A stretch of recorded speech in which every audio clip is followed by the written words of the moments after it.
So, welcome everybody to this World Food Program Innovation Pitch event. Some of you might be joining us online right now from far away, and it's your evening, it might be your lunchtime, or it may be your early morning. So thank you everybody for joining us here today to watch the greatest and newest innovations that might help us disrupt hunger today virtually, and everybody who is going to join us and actually watch the recording of this event afterwards.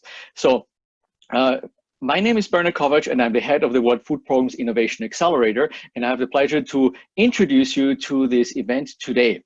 Now, why are we talking about disrupting hunger and innovation for zero hunger? Hunger is still one of the biggest issues on this planet, and so we are really happy that we can bring this program together between the World Food Program Innovation Accelerator and USAID, who is sponsoring this program. So thank you very much for this. And if you're joining us online right now, follow us on Twitter at WFP Innovation, at USAID Saves Lives. And you can also use the hashtag Disrupt Hunger in any other social media platform of your choosing. So I'm still waiting for the first TikTok video. So if you're daring to do that, I'm looking forward to this. Now, as we are talking about zero hunger, it's 1 in 9 people who are considered hungry still, and that's clearly too much. And it's a solvable problem. It's 821 million people who do not have enough to eat on a daily basis. And we all agree that children going to bed hungry on a daily basis is an issue that should not happen anymore in this day and age. But unfortunately, there has also been recent developments because of conflict, and most recently also COVID-19, that has meant that hunger problem globally is even getting worse. Our executive director, David Beasley, has briefed the UN Security Council on the 21st of April this year about the drastic effects that COVID-19 will have on acute hunger. So that means 200 million people could be facing starvation by the end of the year. It's 270 million people, and that has gone up from 135 million people already. That it's a shocking number when we think about that. And now, what does this mean? Like, we're actually doing this innovation pitch event in parallel to the World Food Program Executive Board. This just happens to go this week, and our executive director has given us an update on what the World Food Program is doing in order to tackle that crisis. So let's listen to what he says. Well, we just finished our first day.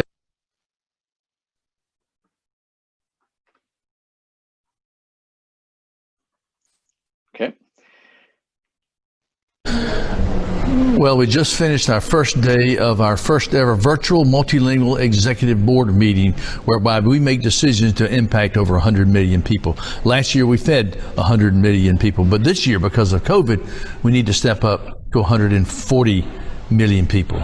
And so without the World Food Program, we could have mass starvation, mass exodus, and all types of problems. So with our donors, we say thank you for all that you have done so far, but we've got a lot more work to do. Otherwise, we will not be able to save lives and change lives. And that's the World Food Program, working with you.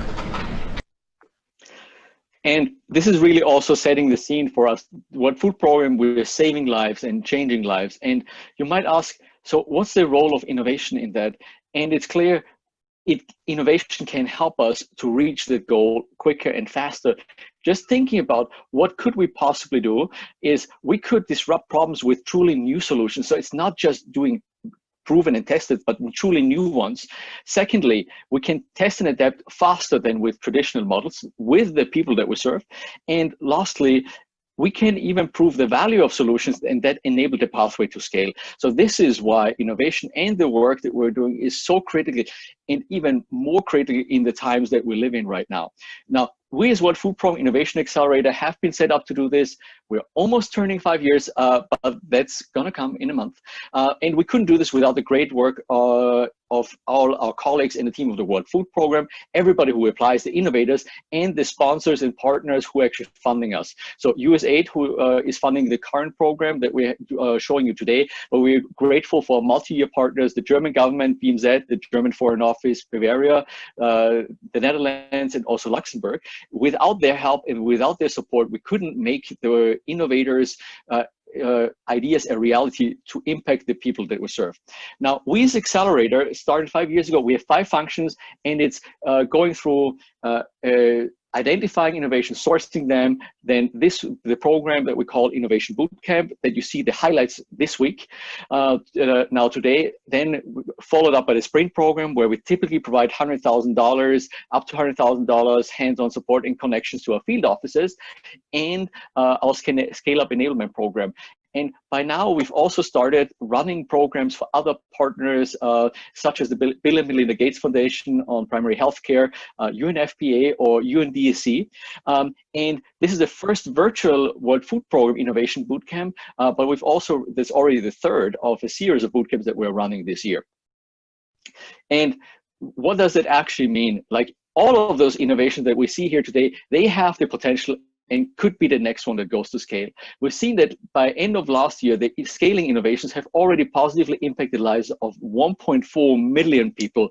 So just imagine that all the teams that you're gonna see today, they are maybe sometimes still early stage, but they have the potential to really tilt the curve towards zero hunger or change the trajectory of emergency assistance. So whenever you see the teams today, keep that in mind.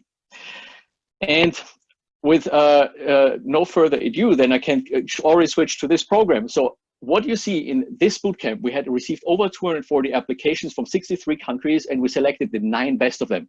So you see on the map here the geographical representation from the countries where we operate as World Food Program, but also some developed countries. And we're really thrilled about the selection that we've chosen. Now, and you'll see more of that, but I'm not going to take away from and steal their thunder. But first, we now will hear a quick word from our sponsor of this program, and thank you very much for all your support. We'll hear from Doug Stropes from USAID's Bureau for Humanitarian Assistance. Doug, over to you. Hey, thank you very much, Bernard, and I'll be brief because I really want to get to these pitches. As you heard, my name is Doug Stropes. I'm from the United States Agency for International Development, and I'm part of our new Bureau for Humanitarian Assistance. And boy, what an exciting week it's been for all of you and for myself and others that have gotten to follow along virtually. We've chatted with your mentors, we've chatted with your facilitators, and it's truly been inspiring and fun to watch, and I can't wait to see how the pitches go here in a few minutes. As Bernard already alluded to, it should come to no surprise to anyone that sadly the world continues to be faced with overwhelming, unmet humanitarian challenges and huge populations of people at risk and in need of assistance. And sadly, I don't think that situation is going to change anytime soon. But it's through programs like this and by all of the people here collectively that is represented that we can find hope and inspiration. And I ask everyone, we need to harness that hope and inspiration right now and point it to help those that remain in need and try to find ways that we can address the most difficult challenges that exist out there. And I'm real excited to say that it's through programs like the Innovation Accelerator and similar activities that USAID supports that we continue to focus on how we can evolve the humanitarian systems and how we approach various ways to address those needs around the world. As you heard, I'm from the Bureau for Humanitarian Assistance within USAID, and BHA, as we call it, is a new organization. It's been around for about 3 weeks now, and what it represents is it's the joining together of the Office of U.S. Foreign Disaster Assistance, or OFDA, and the Office of Food for Peace, or Food for Peace. We've joined together these 2 organizations to make a single unit that we call the Bureau for Humanitarian Assistance. And collectively, we represent now nearly $6 billion of resources and hundreds of focused, dedicated, and motivated staff that are going to have that laser focus on humanitarian needs and harnessing the powers of the U.S. government to address those needs and work with other donors and implementers around the world.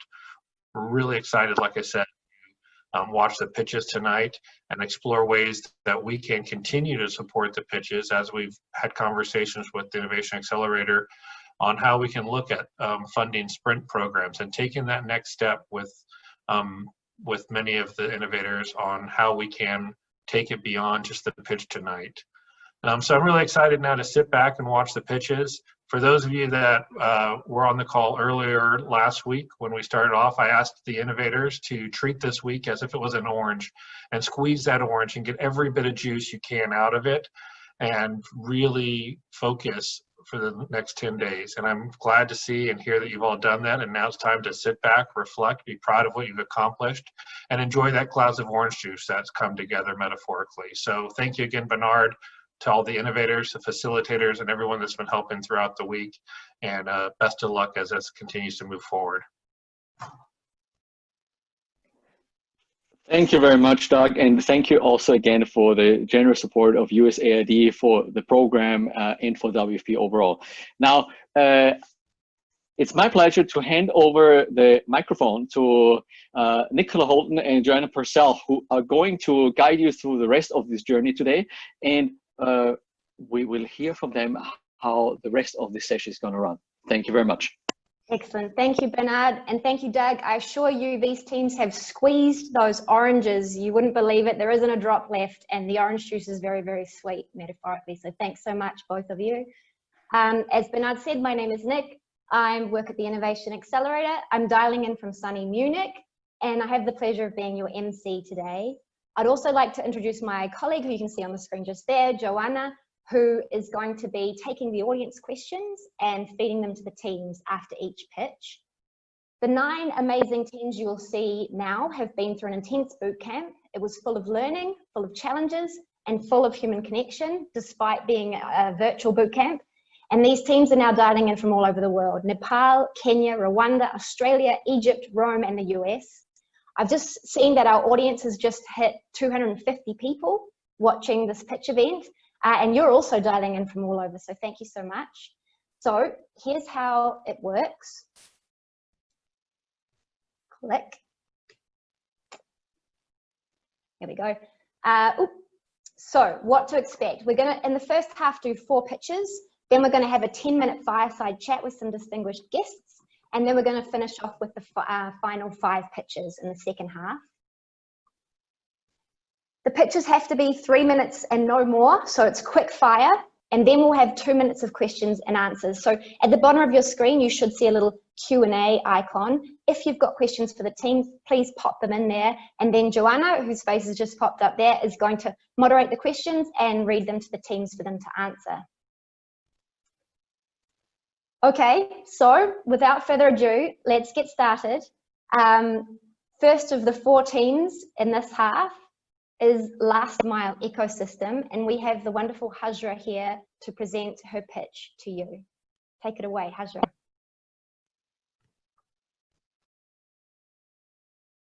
Hi everyone, can you all hear me?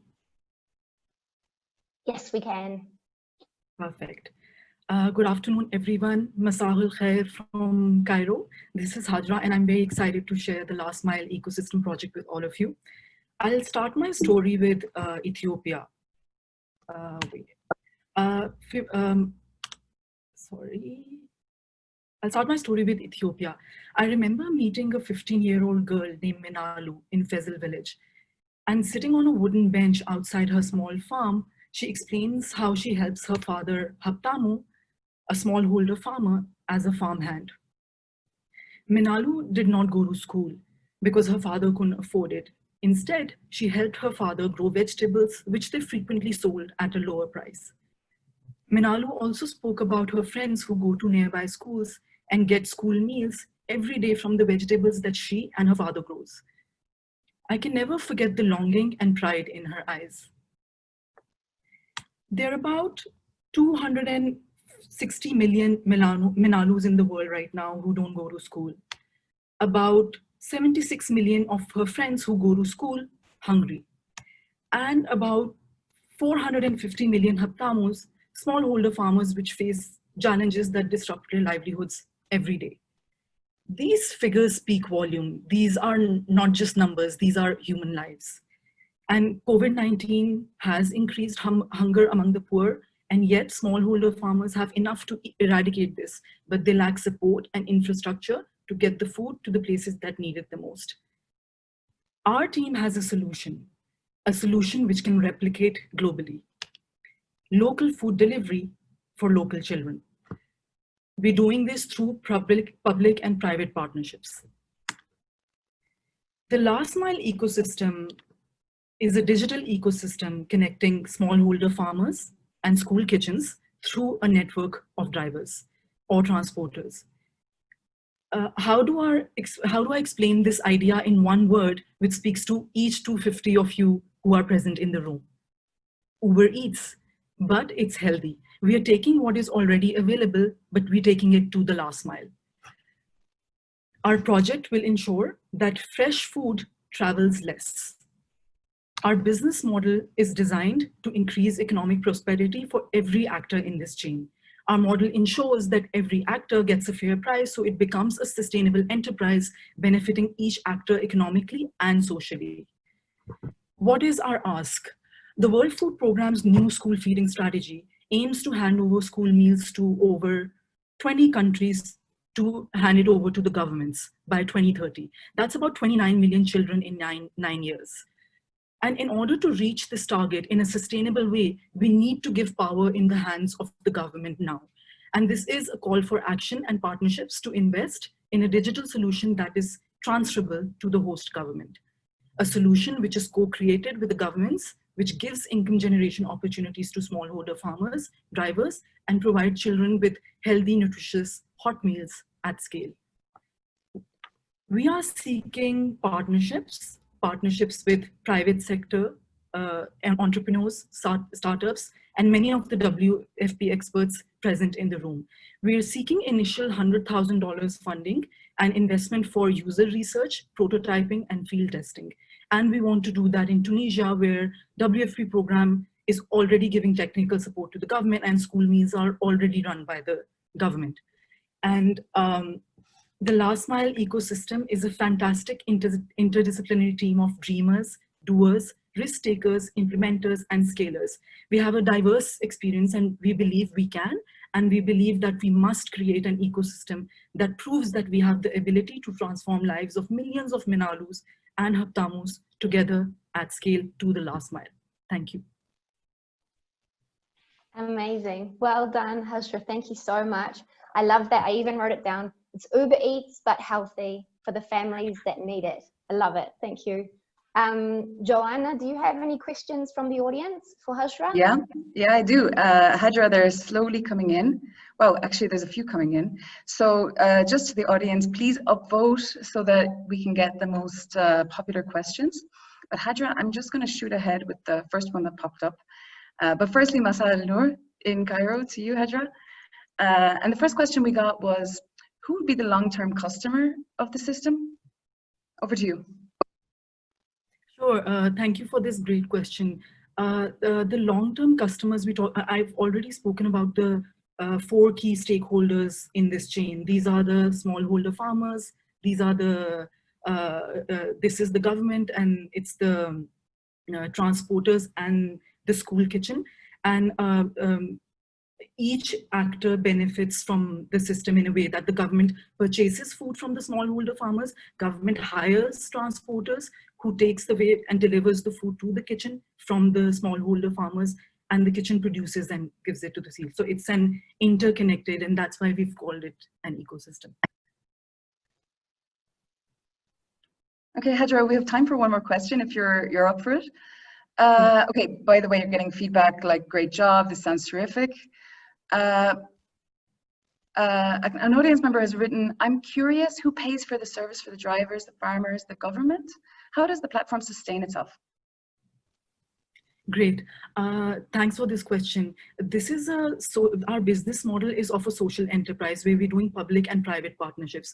In our project, the private sector is the smallholder farmers, it could be associations, and the private sector is transporters.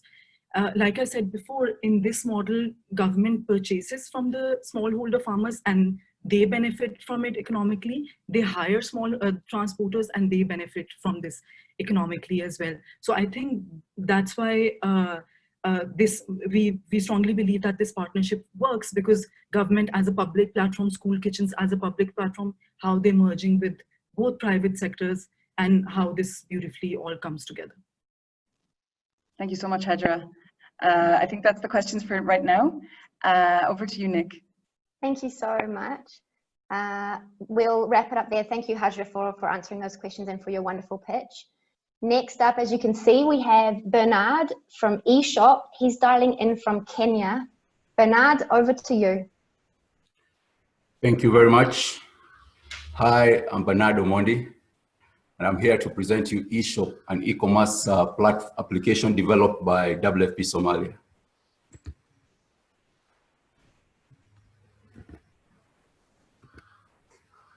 Fatuma is living in a remote village north of Somalia. With very little income, she struggles to feed her family, and as hundreds and thousands of Somalis, she receives cash assistance from WFP. And every month she had to walk a long distance to buy food and to carry those heavy bags back home.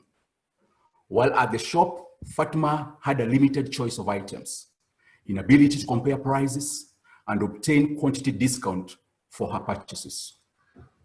To solve those problems, WFP leveraged on Somali's expensive and affordable mobile network to develop eShop application, an online platform available on Android, iOS, USSD, and web portal. Fatuma downloaded the eShop application on Play Store, and her immediate reaction in Somali language was "Awoda, Gantad, Aye, Kujitra." Loosely translated, "Power is in my hands." Fatuma, with the power now in Fatuma's hands, she can now redeem her cash assistance by ordering food commodities online using the eShop application. Local retailers receive orders via the app. WFP will then mobilize delivery service providers to fetch the orders from the retailer and directly deliver it to her home. The eShop app has empowered Fatuma with choice from a wide array of food commodities and has given her the ability to compare prices, obtain quantity discounts for bulk purchases, and by encouraging price transparency, eShop promotes healthy market competition across WFP's retail network and to ensure nutritious food is accessible and affordable. In the current COVID-19 context, this solution has helped minimize contact at retail shops. In addition, eShop supports the local informal sector of retailers and delivery providers. The multiplier effect is mainly evident in the number of jobs created by eShop. eShop has proven a success and has grown exponentially. In the past few months, like in June alone, more than 30,000 beneficiaries were served by eShop, and the sales value amounted to $632,000 US. 37 schools in 11 districts also used eShop to procure food prior to COVID-19 related closures. Schools and beneficiaries have ordered from 330 different retailers verified by WFP. And with the rollout of B2B module, Somalia eShop initiative aims to become a catalyst for a virtual market network, linking suppliers, farmers, transporters, and more supply chain actors. eShop has the potential to grow even greater, playing a key role in nurturing Somalia's e-commerce ecosystem and developing market functionalities. We therefore need $250,000 US to make it happen. I'm part of this great team, WFP team, with diverse and unique skills that complement the eShop vision, saving lives, changing lives. Thank you. Amazing. Thank you so much, Bernard. I again wrote this down. The power is in my hands. What a powerful quote and what a powerful mission you are on. Thank you so much. Joanna, do we have any questions from the audience? Yeah, the questions are shooting in. So I really have to say that these questions, if you think your questions aren't being dealt with, the questions will be shared with the teams after the fact. So we're just make sure that you upvote, you check that you have a similar question hasn't already been asked, okay? So while I'm looking through the questions, there's the most upvoted, Bernard, and also agree, power is in my hands, what a wonderful message. The most upvoted so far is whether the app only works on smartphones or also on feature phones or dumb phones. Over to you, Bernard. Thank you very much for that question. We are catering for those with smartphones, and also in the remote locations where they don't have smartphones, we have the USSD. USSD works in the feature phones. So we are targeting the ones in the city and the ones down in the remote village to save lives, to change lives. Thank you. And another question, Bernard, well, we have time. I think the audience has seen that you've achieved great traction. How did you manage to onboard new users onto your application? How did you do it? Thank you for that question. I'll use the acronym CBT. CBT in WFP, we know it as cash-based transfer, but as C stands for community participation. We engage key stakeholders, understanding the user's needs. We assimilated with the community. We empowered young men and women in the villages. They became our TOTs, and they went right into the villages to ensure that many enrolled to the application. B, we built trust. We had that personal contact, strong relationship with all stakeholders. We became approachable. We received truthful and thoughtful feedback. And that's why eShop it is how it is today. T, teamwork. We are operating like an army. We have a general, we have captains. And all of us, we move. And as we move, the feedback that we receive from North Somalia to South Somalia, we are seeing people enrolling in the North, enrolling in the South. And one thing stands out in all this relationship. We had to marry technology with the culture. We are understanding their norms, their behaviors, their practices, and that helped us even to roll the eShop to the remotest village in Somalia. Thank you. Thanks, Bernard. And again, we'll share those questions with you that are coming in. Thank you so much, Bernard. That was amazing, amazing answers to the questions. And I love your approach, community-driven. It's beautiful, beautiful. And obviously it's effective. Thank you. Thank you very much. Next, we have Louis, who's dialing in from a farmhouse in France to tell us about circular food assistance. Louis, over to you. Great. I'm not sure the power is in my hands, so maybe I'll ask some assistance to change the slides. Anyway, my name is Louis, and I'm presenting Circular Food Assistance, a project born in Cox's Bazar, Bangladesh. Next slide, please. Great. This picture was taken in the early days of the Rohingya refugee crisis, when, after having fled their homes and walked for days, sometimes weeks, carrying their children, their lives, more than 700,000 people arrived in Bangladesh, exhausted and hungry. These WFP biscuits were often the first food, the first life-saving assistance they received in the emergency. Take a moment to look at this picture and ask yourself, after the biscuits are eaten, where do the wrappers go? It's better to think of waste as an opportunity rather than a burden. And it's a huge opportunity. Since 2017, in Cox's Bazar alone, WFP used hundreds of tons of aluminium. To give you an idea, we could fill stadiums with all these wrappers. And if we could sell them, they would be worth hundreds of thousands of dollars. Unfortunately, like in many other places on Earth, you cannot sell or recycle aluminium in Bangladesh. So then, how do we capture this value?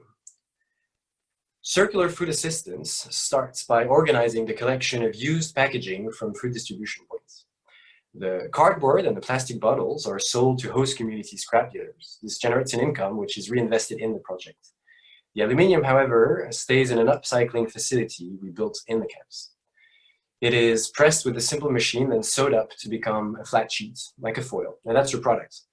The first use we found for it is to turn it into a reusable bag that can be used by refugees in WFP shops throughout the camps. Next slide, please. Instead of this plastic bag that you can see, which is given to them by the retailers. All this work, next slide, please. All this work, collection, sorting, and upcycling is done by Rohingyas, and that's our main impact, creating jobs, creating livelihoods. This woman is one of our first participants. She's young, she's skilled, and with this project, we hope to give her the opportunity she deserves to thrive. Next slide. We're just kickstarting this project. In 2020, we'll test and pilot the idea to be able to scale up next year in case of success. And why not, in the future, replicate this initiative in other operations? Because this aluminium is used all over the globe by WFP, and it could be recycled into so much more than a reusable bag. We hope that this seedling of an idea can grow into a big tree. We hope that this project can contribute to change mindsets, proving that a more sustainable programming that reduces our environmental footprint is also a way to change the lives of the people we serve for the better. Next slide, please. So join us. There's still a lot of R&D to be done, and we could use support from experts in packaging, recycling, or design. Share your networks or simply share the idea with others. Thank you. Amazing. Well done, Louis. Congrats. Excellent job. I love the formalizing of the informal economy with sustainability at the heart. What a beautiful solution. Joanna, I'm sure you have some questions for Louis. Louis, a lot of questions are coming through, so let's get through them. Okay, recycling is super important. I think that the audience all agrees. How do you what's the logistics? How do you gather the wrappers? Trash pickers, hand-ins, how does that work? Okay, so as I mentioned, like all the work is done by Rohingyas. So basically we divided the participants. The collection is done by young men. The sorting is done by elders or disabled people. And the upcycling, which is mainly using this machine to press and tailoring, is done by young women. Okay, thanks, Louis. Let's keep going. Okay, are there similar initiatives within WFP? Have you been in touch with them? Have you engaged with them? So yes, we've been in touch actually a few months ago with the environmental team of WFP, and yes, there were similar initiatives in terms of reusing packaging, but what they've told us is that they've not heard of any initiative that's trying to recycle aluminium. So specifically for aluminium, that could be a global first for WFP. That's my knowledge anyway. Great, and we have time for one more question, if you're okay with it. Yeah. I've lost it, but I remember. What about your role in social cohesion between host communities, Rohingyas? Have you thought of it? Yeah. So that's another great plus for this project. As I mentioned, like we sell the cardboard and the plastic bottles to host community scrap dealers. And so we're working with UNDP on this because they are doing capacity building with the scrap dealers. So we want to make sure that, first of all, we plug them in a formalized system, like we connect them to an institution rather than local entrepreneurs. And we make sure that they can increase their margin, but also the volume of the market available. So that's, to me, it's a great success story, especially because one of the impacts of this crisis, obviously, was its environmental impact. The camps used to be laid on forests, on a natural park. Thank you so much. Really appreciate it. Over to you, Nick.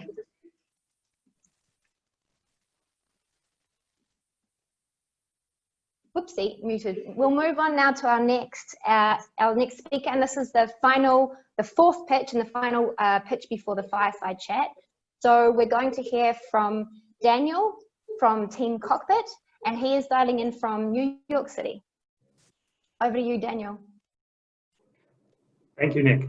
I'm very excited to share a project I'm really passionate about. Every day, WFP is providing lunches to children in schools in Benin. For many, it's the only healthy meal of the day. But last month, there was a problem. 1,000 children went without food because their director had closed the school. Knowing this information is vital for WFP so that we can take action, like scheduling home deliveries. But imagine if you had to spot and address problems in over 3,000 schools, and that's in Benin alone. Globally, WFP is supporting millions of children in over 70 countries. And as you can imagine, COVID hasn't made this work any easier. We've realized that the challenge for WFP staff is not a lack of information. On the contrary, staff are overwhelmed by the amount of data. What they lack are the skills to be able to make sense of it all.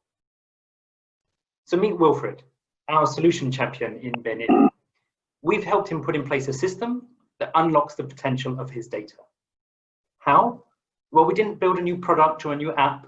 Instead, we provided a service.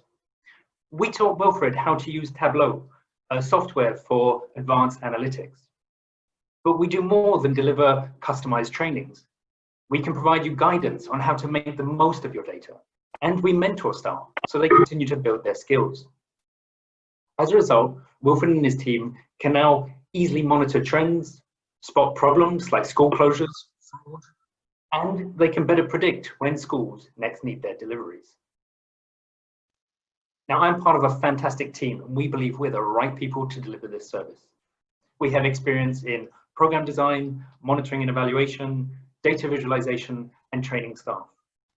And we hope to grow our team, because as we invest in your staff and train new users, we can identify new champions just like Wilfred. We've delivered and are providing this service in 10 countries. We've achieved some great successes, notably in Benin and Congo, where we've helped staff save time, save money, and improve the quality of their programs. But it hasn't always worked. And the lessons we've learned have helped us refine the way we target our users to ensure success. We've also demonstrated that staff can use these skills beyond just the school feeding programs to support nutrition projects or vulnerability and analysis.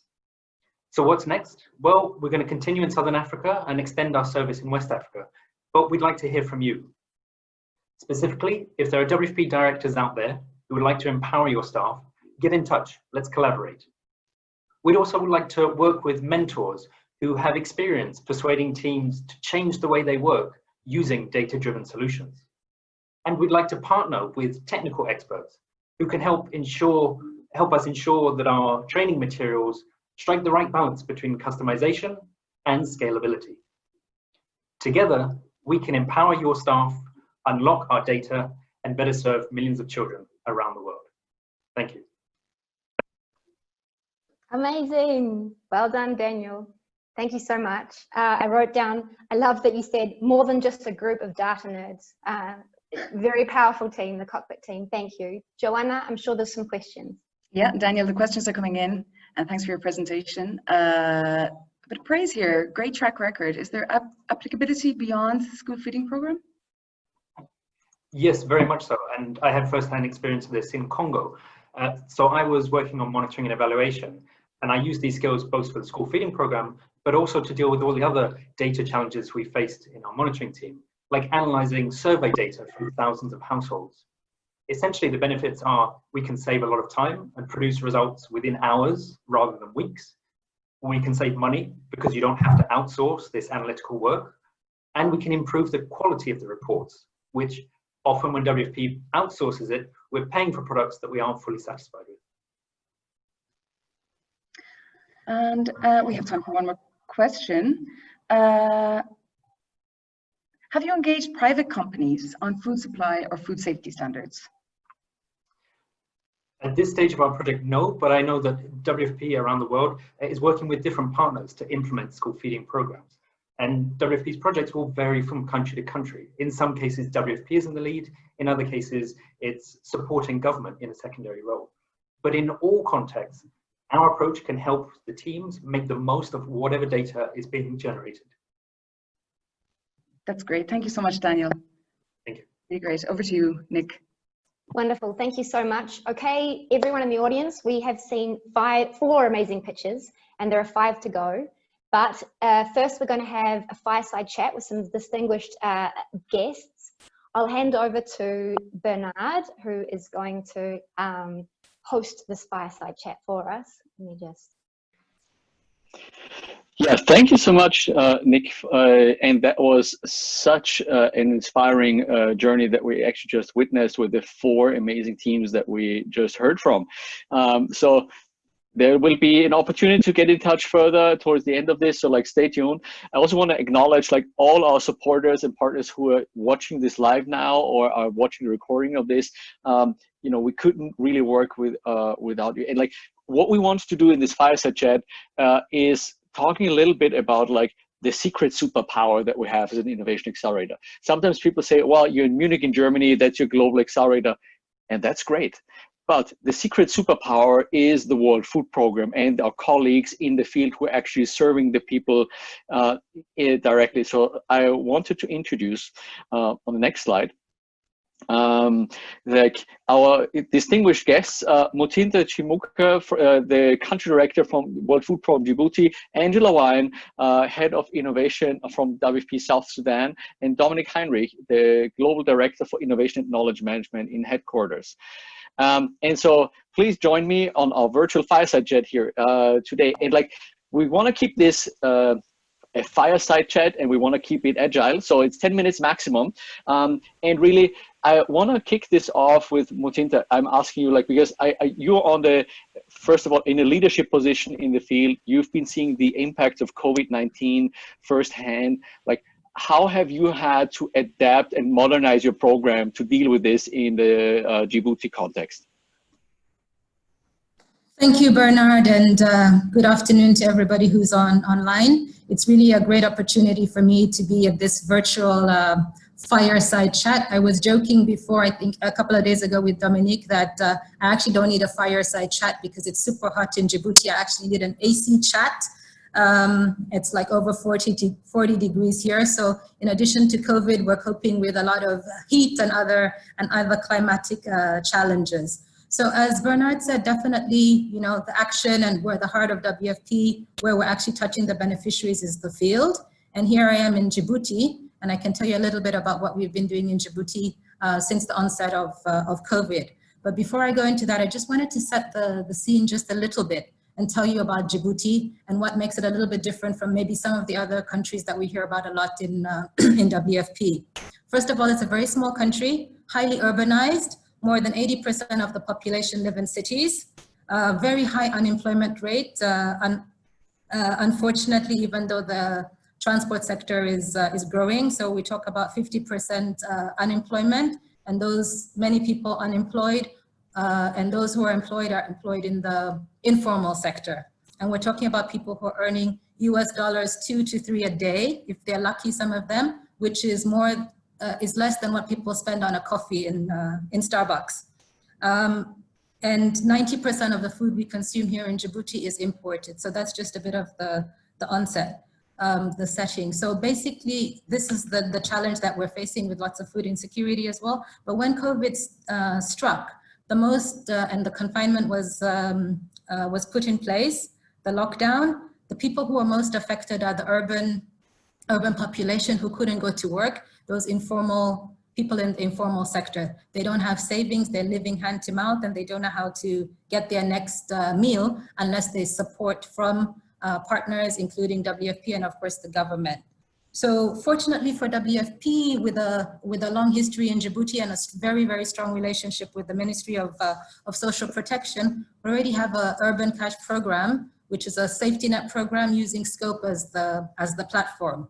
And because we had this already in place, we were able to really work with the Ministry of Social Affairs and colleagues in the field to be able to quickly increase the number of people that we reach using the platform that's already available, which was great because the retailers were already familiar with the program, beneficiaries, and even people who are not beneficiaries who have heard about the program but were not included in the program, they had understood it, and there was a lot of a buy-in. And fortunately also in Djibouti, we were lucky because cargo carried on moving and we didn't have much disruption with the supply chain.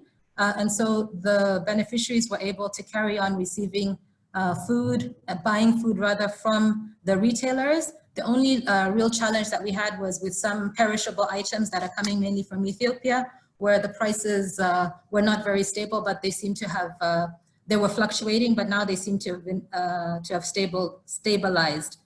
But I think really for the great success story with the use of the Scope platform and innovation in Djibouti is really our partnership with the Ministry of Social Affairs and how we've had the ability to have knowledge transfer.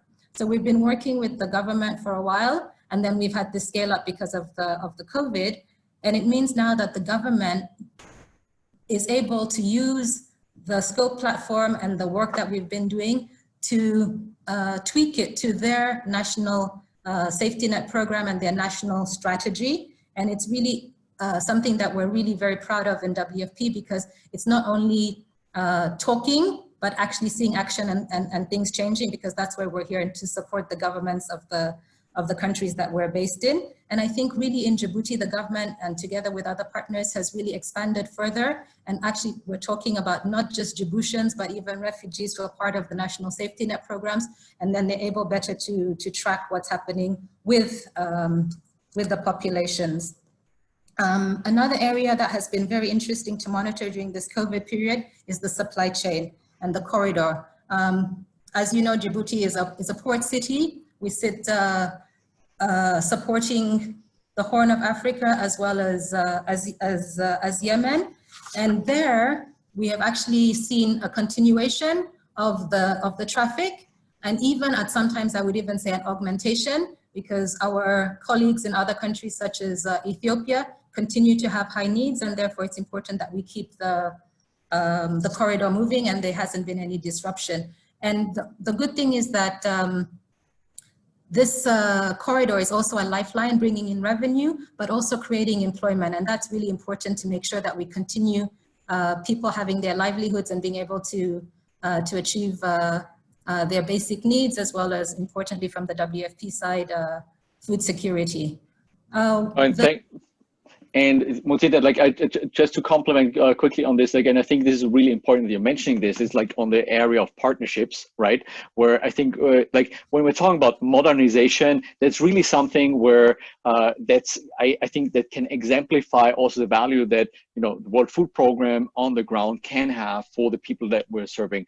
So like I'll give it back over to you in a second, but I want to hear quickly on this point from Angela in the South Sudan context, because you've specifically focused on a couple of innovations to tackle COVID-19. So like what have you been doing in South Sudan? Like South Sudan is clearly a completely different context, where a country where conflict is still a big problem, a country with lots of like transport challenges, with like everything, I mean, almost any challenge that you can imagine.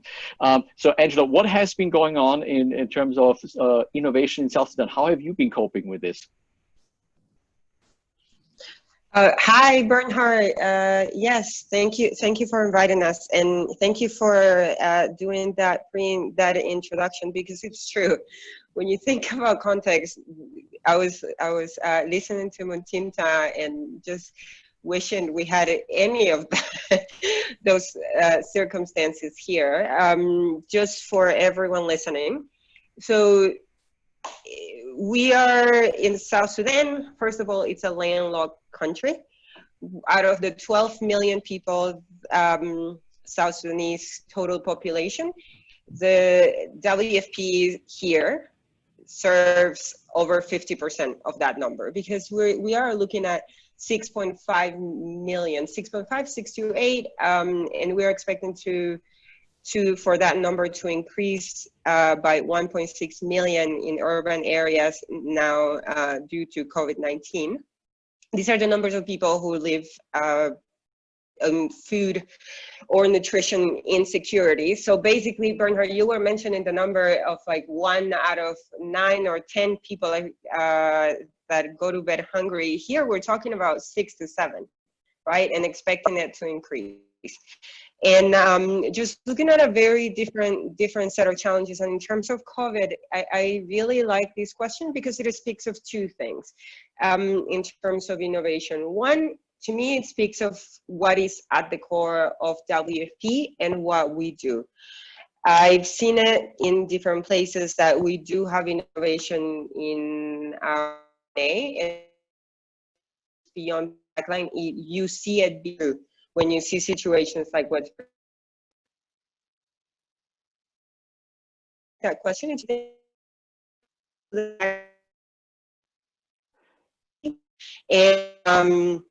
my internet connection is yes, Angela joining us live from Juba in South Sudan. Yeah. So go on. Now we can hear you again. So it speaks to the fact that like, technology, we're really talking about innovations, processes, design, and collaboration, right? So We have, per what I saw, the 250 people that have joined, everyone's an adult that has been alive for the past 6 months. And we have seen what COVID brought. COVID brought a lot of uncertainties, political, economic, social, etc. As the ED intro mentioned, it increased the need significantly. It increased our operational challenges, border restriction, import restrictions, trade restrictions. The need to design our programs taking into account social distancing when distributions by design promote people coming together. It increased the challenges with simply doing data collection, right? We saw prices increase and fluctuate between 16 and 40%. The food basket increased by like 40% from what we were looking at last year. So a lot of new challenges and a lot of like new restrictions into how we operated. So the part that I was mentioning about it not being just technology was at the end where we saw WFP saying early March, we need to start mobilizing before there's one single case of COVID in South Sudan. Let's figure out how we are going to do double distributions and reduce the need for people to come together. We were told, like, the basic things that we knew was that we were going to need to social distance, we were going to need masks, but there's no mask anywhere. All right, let's join forces with UNDP and look at how we can deliver vocational trainings to support families so they can join in to mask production, just simple things like that. At the same time, we got requests from WHO and the local and the government here to lead their efforts to address COVID-19, right? And these are not traditional WFP areas where we operate, right? But it's like, okay, so let's figure out how we're going to do request systems for PPEs. Absolutely. No, and look, Angela, like I think we probably just for like we probably have to move on because we. Can you talk then about the collaborations? You can still talk about the collaboration, but like that has to be quick before we give the last word to Dominic, because I'm getting a signal that we've maxed out our time. Thank you, Angela.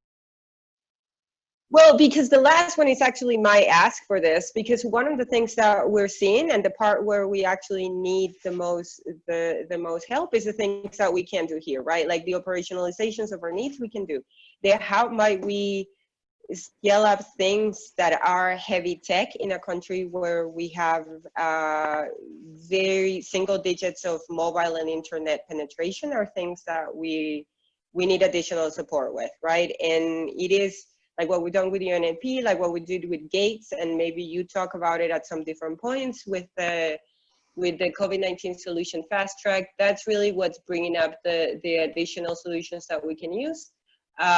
Because the fact is that COVID is the new normal and everything has to stabilize on the new normal. And that's the area where we are going to need more support. The quick response we did, we need the future. Okay, over. Super. Thanks so much. And like also thank you for joining us. So I think this is a true representation of with both Mutinda from Djibouti joining us and Angela joining us from South Sudan. Just a last word of thoughts from Dominic on where is this going to take us from a corporate setting? Like, do we need innovation? Thank you, Bernard, and thank you to 250 colleagues here online for the pitch event, virtual pitch event after virtual bootcamp. Bernard, you talked about the magic mix of WFP. I call it innovation in action. Mutinta and Angela give me the goosebumps. You know, the pitches that people have just put forward at the time of COVID. The fact that you have organized the virtual bootcamp with USAID, you know, this is not theory of innovation.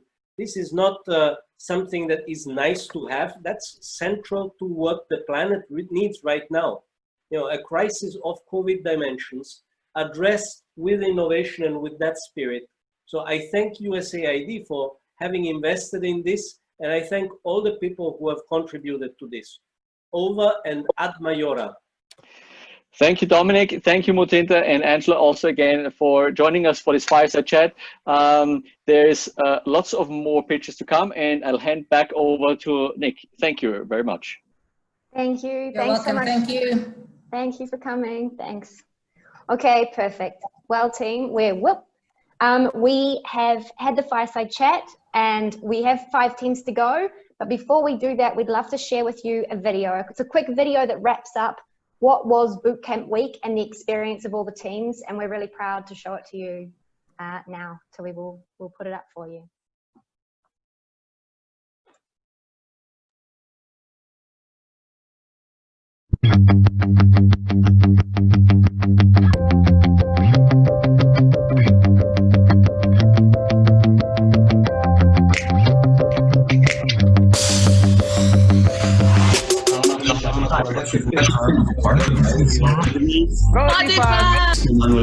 I'm Claire Louise Travis. Hey, this is Elliot. Hajo Hafizur Rahman. And I'm Isabel Azouzi. One from Chamber.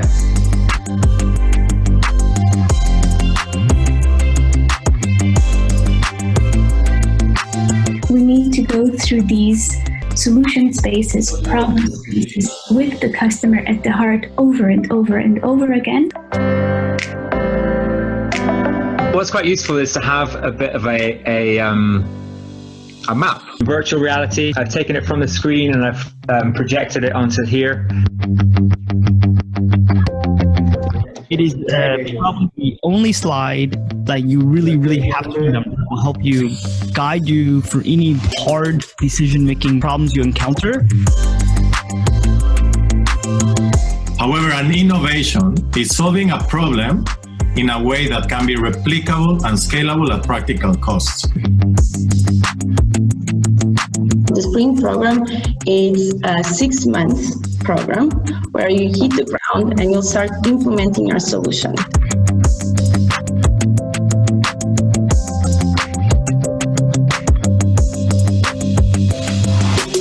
Solve a problem.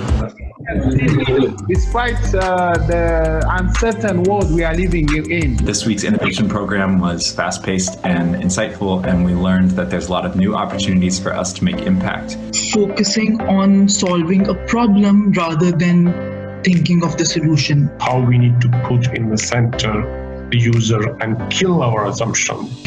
Everything shifted, everything crumbled, and all my assumption has been destroyed. Even when projects are just as an idea, the right team can make it work. I'm sure this project will be a success in the future. We would meet somebody you'd never met before, and you'd exchange your goals, your visions, what happened, how you finding the boot camp, what's happening, and all that would really, every day would meet somebody different. Very nice. A lot of new ideas started coming out and a lot of possibilities started opening. I got into the minds of our users. I took a lot away from it, both for my team, for my pitch, and for me personally. Great sessions, lots of learning. I'll be thinking about it, the lessons I've learned here for years to come. Thank you. A big thank you for this week, especially to our amazing mentor, Xavier, who challenged us through the whole week. It was hard, but it was more than useful. So thank you so much. In the time of COVID-19 and working from home, we can still innovate. It was so great. I learned a lot of things. Thank you and well done. Teamwork. Inspire. Insightful. Challenging in a good way. Very, very exciting. Innovative, exciting, and unique. Interesting, challenging, inspiring. Thrilling, stimulating, and demanding. Engaging, mind-shifting, inquisitive. Learning, brainstorming, and smile. Brilliant, amazing, and enriching. Engaging, enlightening, and really fun. Even though we're in an online context, that facilitating human connection is still really important. It's been amazing. And thank you to you guys. Please stay in touch. We love you all. One big family. Thank you so much.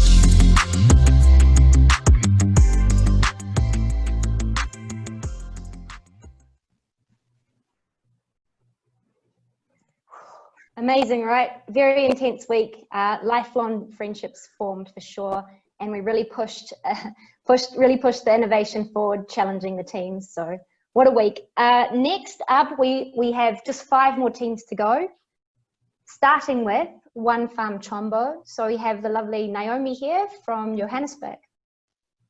Over to you, Naomi.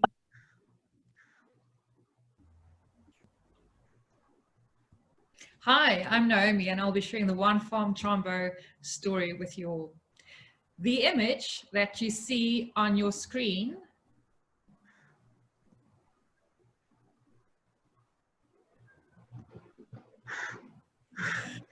this image.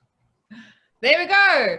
The image that you see on your screen is the sad reality for so many farmers across the African continent, where a perfectly good harvest has gone to complete waste just because of the lack of storage.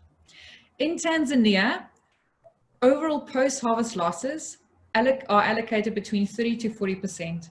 Half of these losses are directly attributable to storage alone, which for your smallholder maize farmer means a loss of $200 just for one harvest.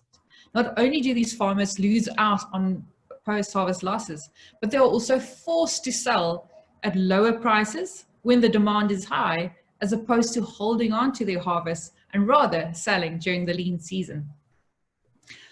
One Farm Chombo is a solar-powered micro storage solution that is mobile, which means that it can be placed within a village and has the ability for farmers not to be heavily invested within local storage because it is so small. It has both the ability to be moisture and temperature controlled, which means that nutrients are protected in an airtight storage solution, protected against pests and diseases as well. Not only is the quality of the harvest protected, but it can also be increased if we think about the drying capacity that the storage solution has. How does it work? Because it's mobile, it's placed within the village, within the farmer groups. Farmers are invited to have their goods weighed and then also have them placed in these storage solutions. There is a certain period which allows for the harvest to be dried and then also safely stored until the off-taker can come and fetch it. What are we looking to solve here? What is our impact? We want to positively affect the livelihoods and the income of our farmers. How? Simply by reducing their post-harvest losses through supplying adequate storage. Also by increasing not only their sales, but the selling price of the goods.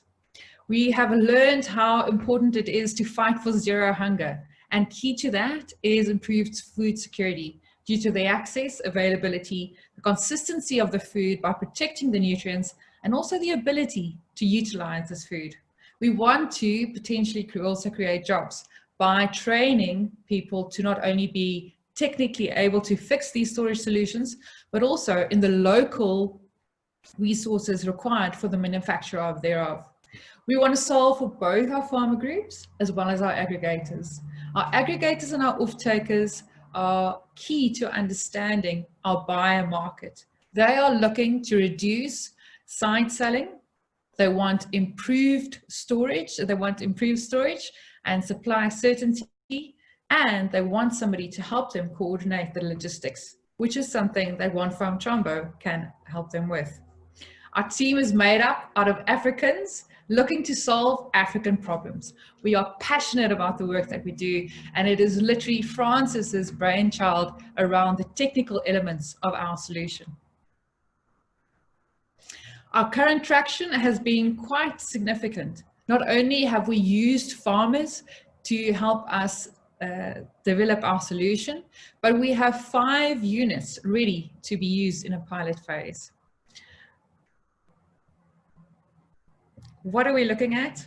Our ask is not for funding. Our ask is for implementation partners. Our ask is for on-the-ground support and access to networks. Which types of networks? Farmer groups that can be rolled out, helping us to de-risk the farmers, but then also off-taker programs, outgrow programs that will help us test the commercial model behind us. Thank you. Amazing work. Thank you so much, Naomi. I'm sure there's some questions for you. Joanna, has the audience put through some questions? Yep. Naomi, we were all rooting for you with that slide change. But seriously, you're getting a lot of praise here. And I also want to commend the audience who are being kind to me and sending those questions before you finish. So there's a few questions ready for you. So I'll start very quickly. A few people asked variously about maintenance of the equipment. How will the maintenance burden of the equipment be hardwired into the farmers group? Do the farmers do it themselves? Actually, even I'm going to push this all together. Who owns the unit? How much does it cost and who pays? So I think we're looking at the sort of aftercare. Could you clarify some of that? Sure. So we want to lease the units to the off-takers and charge the farmer groups a storage fee for the utilization of these storage bins. So the off-taker will be ultimately responsible for the maintenance thereof. But because we know that we are competing with so many programs within the agricultural space, we want to train farmer leads or local farmer leaders to be able to do the maintenance themselves, which also then creates jobs. So it is a commercial standalone solution that is sustainable because it's a business being run as opposed to a donor or a NGO type of play. And as a follow-up, very quickly, how do you maintain profitability while waiting for the harvest season? Yeah, fantastic question. So we are looking to pilot in Tanzania that has 2 maize harvest seasons. So in the off season, this can be utilized literally for any type of commodity, whether that is within the horticultural space, but then also within avocados, as the unit is temperature controlled, which is a perfect space to keep avocados safe and not ripen too quickly. That's great, Naomi. Thank you so much. And we share the rest of the questions with you. Fantastic. Thank you, Naomi. We will move straight on to our next pitch. Next, we have dialing in all the way from Nepal, Dinesh from Bazaar Bao app. Over to you, Dinesh. Hi, I'm Dinesh, and we are Team Bazaar Bao from Nepal. And I'm working as a technological lead for Bazaar Bao project. Bazaar Bhav is actually the Nepali name for market information. Next slide, please. Okay.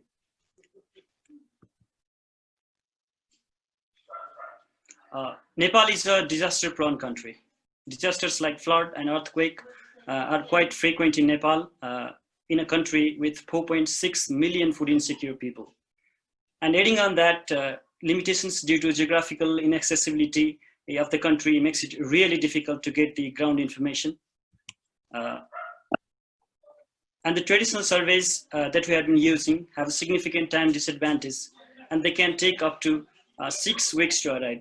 Market information, along with prices and food availability, is a really important need to get the information on market situation and for better and effective humanitarian response. Bazaar Bhav is a location intelligence powered mobile app for real-time data collection and management. We crowdsource information on food market prices and availability and disseminate them to the users in real time. We also incentivize vendors and users of our app through a simple point-based gamification technique. As a value add to the customer, they get to know the food prices in their market, in their nearby market at any given time. And the traders can also differentiate themselves from competition and can gain access to new end consumers through our app.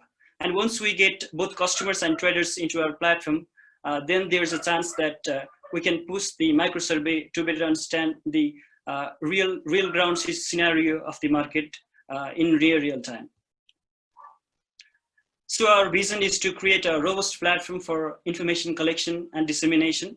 And we have already gained some traction on this, and we have already gained some early insight as we have tested a similar approach in 5 markets across the country with 56 vendors. And we have got a very, very positive results on this in terms of engagement. Our team has all the necessary expertise on market systems as well as technological aspects to get the job done. So we need your financial support and mentor support to better understand our users and how do we acquire users and how do we retain them. And we would also like to test and validate our assumptions through a series of iterative process. We want to change the face of humanitarian data in Nepal, and we need your support for this. Thank you very much. If you have any questions, I would be really, really happy to answer them.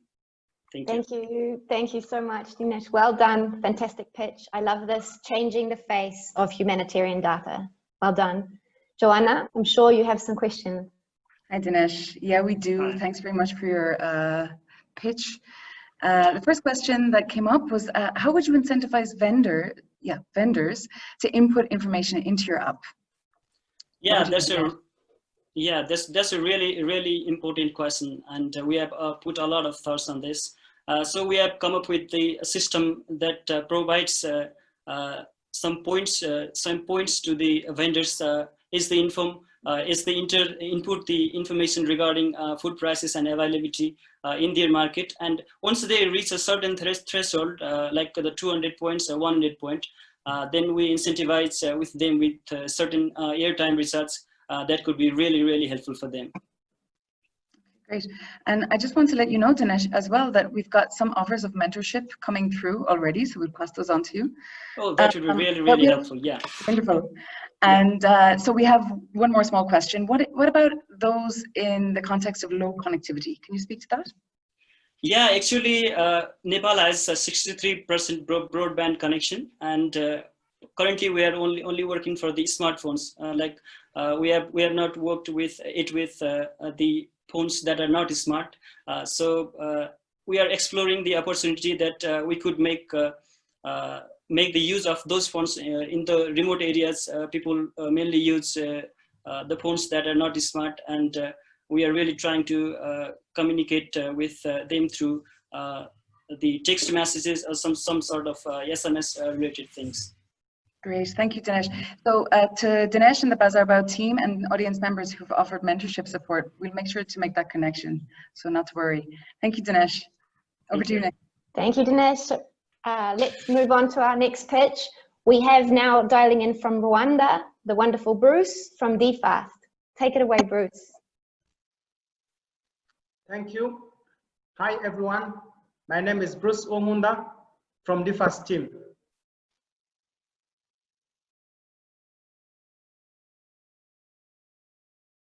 This is Buchumi. Buchumi is a 4-year girl who is dynamic, very active, very joyful, like any other girl of his age around the world. However, and unfortunately, Buchumi is a refugee. She's out of her country and she lives together with other 6,000 refugees in the biggest refugee camp in Rwanda. They live in a place where they are surrounded with a host community of about 6,000 people. Buchumi does not care about that. She can play around, she can sing, she can run. But one of the threats that Buchumi is facing now is that the refugee camp and the host community does not have an appropriate fecal sludge management. Now, the impact to that is that Buchumi can get diarrhea, and diarrhea is the second lead cause of death for children under 5 years old. And according to WHO, 525,000 kids of his age die every year. This can be translated as 1 kid dying every minute. By the time I finish this presentation, Buchumi or 3 other kids of her age will die. Now, how can we change this? We are bringing DFAST. DFAST is a decentralized fecal sludge treatment plant that helps to treat fecal sludge using natural aerobic and anaerobic processes. This will help to provide an appropriate solution for fecal sludge management to the refugees and the host communities. And in addition, it will also produce biofertilizer and cooking briquette that can be used by both the refugees and the hosting community in improving their food, their agriculture production, but also to bridge the gap of their cooking fuel. How are we intending to do that? We'll hire, after construction, we'll hire an entrepreneur locally who will do the pit emptying and receives disposal fees, start disposal fees, but will also sell briquettes and compost. But at the same time, that will be saving Buchumi's life and help the government to reduce the area health costs, treatment, but also protect the environment. Where are we so far? We have the experience that from previous projects, we have built this kind of facilities in Rwanda and Uganda, which are now running perfectly. We have the support from the local authorities. We have UNHCR Rwanda who is ready to support. We have the project aligned with the WFP strategic plan, but we have the district who is committing to provide the free lunch. These are our partners, and this is the team behind the project. We have a business development expert, we have a WASH expert, but we have also people from the humanitarian side who understand better the refugees context. Join us and help get the money, build that facility, to develop a business case and to design an appropriate methodology to assess the impact of our project. Our vision is to solve this kind of problem around the world. Maybe we can install these facilities in all the refugee camps around the world. Thank you, and I'm very happy to answer your questions. Well done, Bruce. That's a very deadly serious problem and a very compelling solution. Thank you. Joanna, from our audience, do we have questions? Yeah, thank you so much, Bruce. And there's comments and questions coming in, so let's get straight into it. One comment is that this topic can be taboo, sometimes embarrassing to engage in. So how do you plan to approach the social barriers in recruiting implementers, for example? So before if the project gets the funds, we intend to do a community awareness. We intend to bring products from our facilities that are running very well from Uganda and Rwanda, and bring the end products, the fertilizer and the cooking briquette, and demonstrate to the local people that I can cook your beans very quick. You can smell, there is no smell. You can touch it, you can manipulate it, so that we try to remove that taboo thing. We understand people are always afraid to touch feces, but we'll demonstrate them that this is not feces you are touching, but this is a treated product that will not harm your heart. And Bruce, would DFAST have the capacity to produce enough briquettes for the whole camp and the host community, or also how does that work? So far, we have estimated a 25 cubic meter treatment facility. That is based on the number of refugees in the camp, but also on the number of people in the hosting communities. Before the project, we also do a proper study and a market survey and a proper demand. However, from our experience, we think that the 25 cubic meter, it might not be enough because we have 6,000 refugees and we cannot cover all their needs, especially as refugees are many. But we believe that we can start smallly and we grow, and based on the strategy that will be available. That's great. Thank you so much, Bruce. We'll pass on the rest of the questions to you as they keep coming in. Over to you, Nick. Fantastic. Well done, Bruce. That was fantastic. Let me move straight on. Now we have Andrew dialing in from London to talk to you about the Local Procurement Learning Partnership. Andrew, over to you.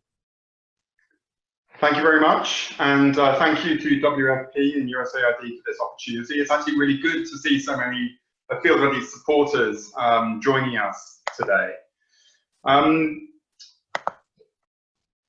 The international aid procurement system was not designed to buy from local markets. The systems we use today emerged 60 years ago when the world was a different place and the technology and the skills available in the places that we work were far more limited. I met Christina in Vanuatu in 2017.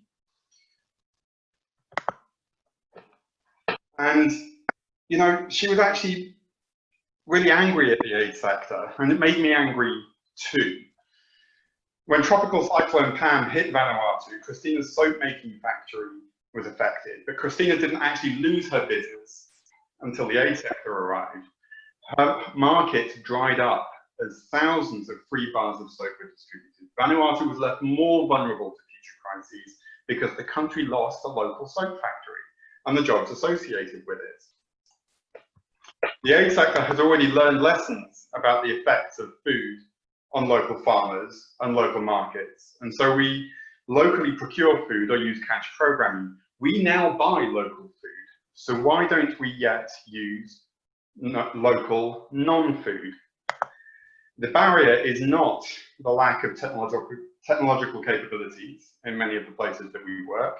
Field Ready is making Oxfam buckets in Fiji and selling them to USAID in Dipit and Koika, medical supplies in northwestern Syria, specialized soap and sanitizer in Cox's Bazar.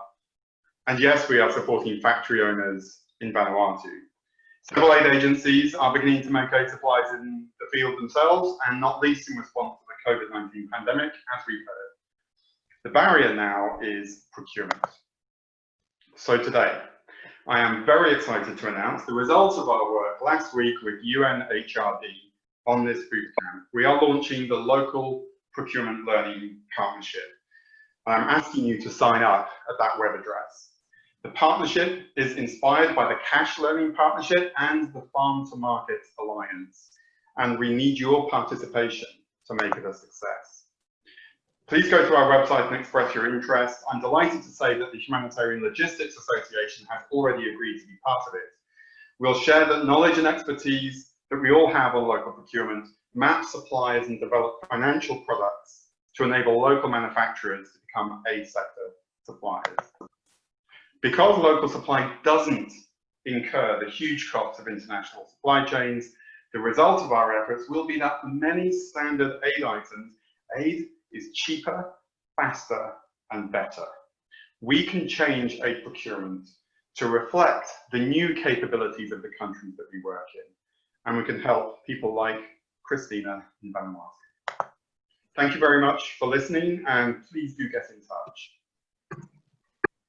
Well done, Andrew. Great pitch. Thank you. Joanna, I'm sure there's some questions. Andrew, thanks so much. I'm going to go straight into it. We get through these questions as quickly as possible. Where else and how did Field Ready prove this concept? We've proven it around the world in conflict situations, non-conflict situations, places with really tough supply chains like in the Pacific or in South Sudan, or even in urban centers, so working in Kathmandu, over the last 5 or 6 years. And it's all been about using a diversity of different types of local manufacturing capabilities where they exist, and introducing and building those capacities where they don't exist. And I think the point is that the manufacturing capabilities in many of the places we work do exist.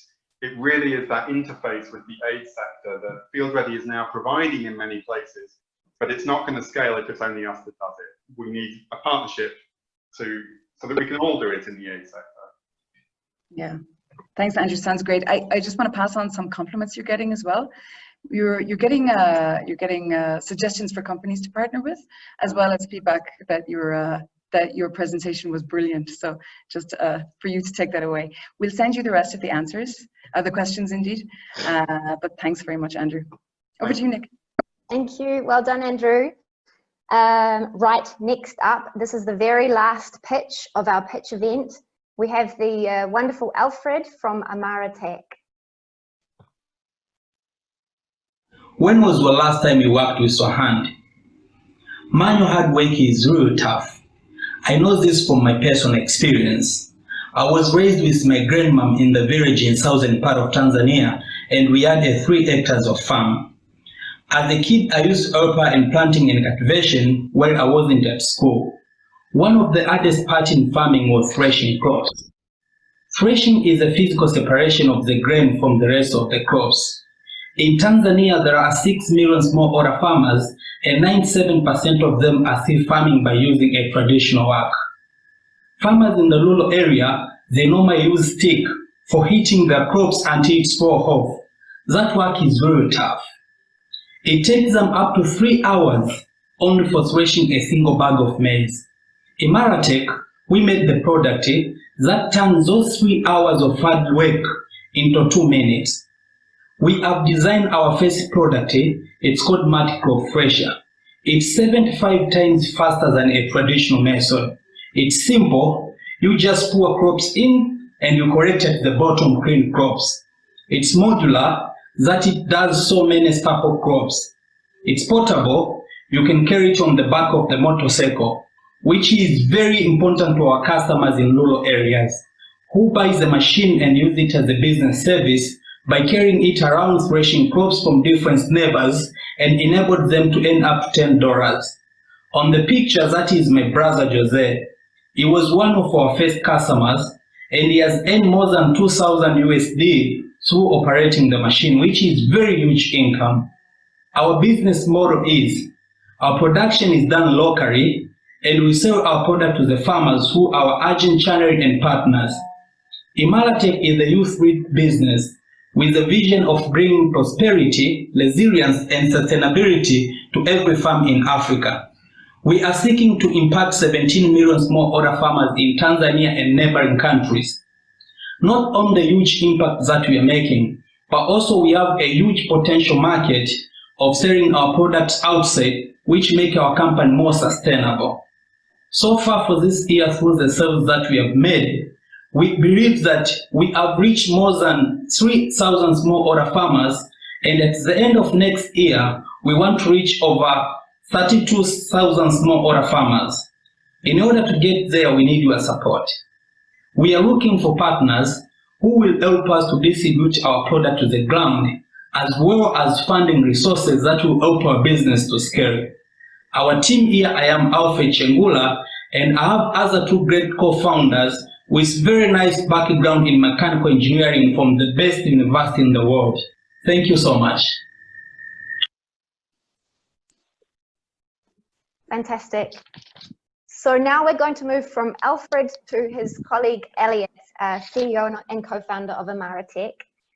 Joanna, do you have any questions, Elliot?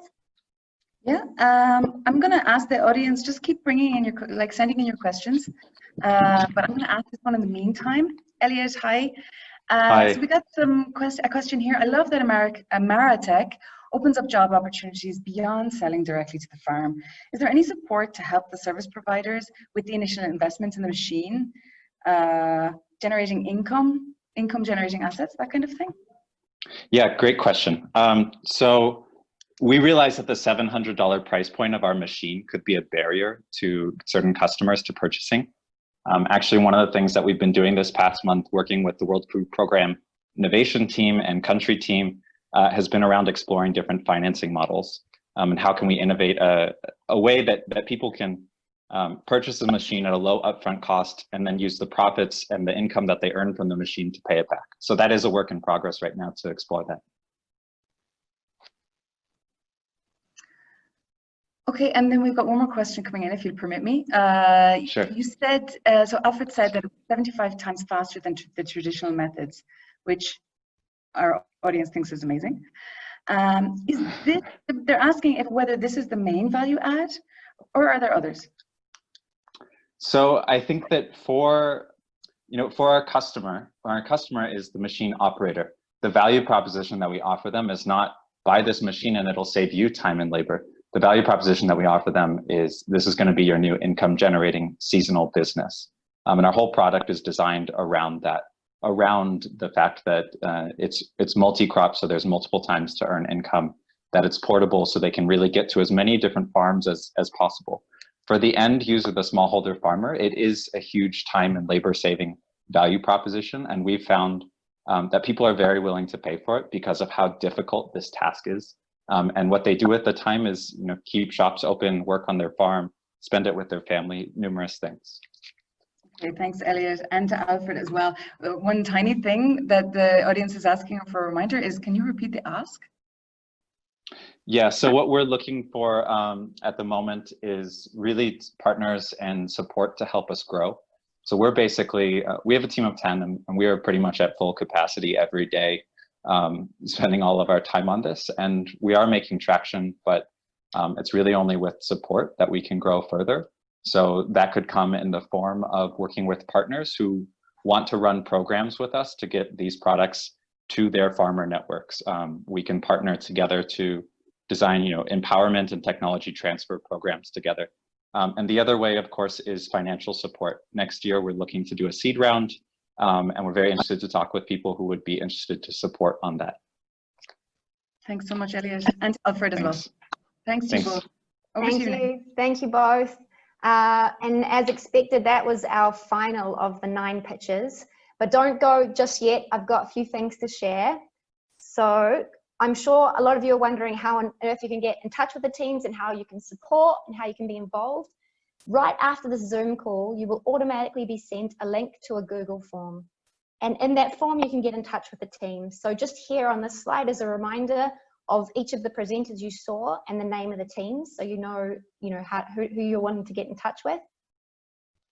I also want to say a massive thank you at my end to all the amazing teams. You did an incredible job. This week was hard, but you were so open, and I really wish you the best of luck going forward. I also want to thank the mentors for their wisdom and their passion, Zaisha for her amazing, masterful pitch training, and thank you to our accelerator team, to Sue, Maria, Tui, JT, Luciana, and all of our facilitators. We love you guys. And Joanna, also thank you to you, and I think you've got a few thank yous to share. And thanks to you too, Nick. It's been great teamwork.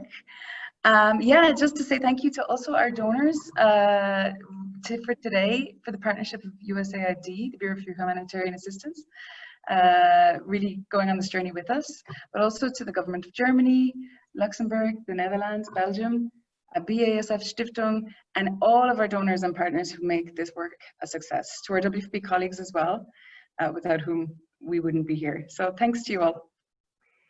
And listen, if you'd like to follow the accelerator and what we're up to, please follow these links you see here. So you can follow us on Twitter, check us out on our website, also on LinkedIn, and always #DisruptHunger.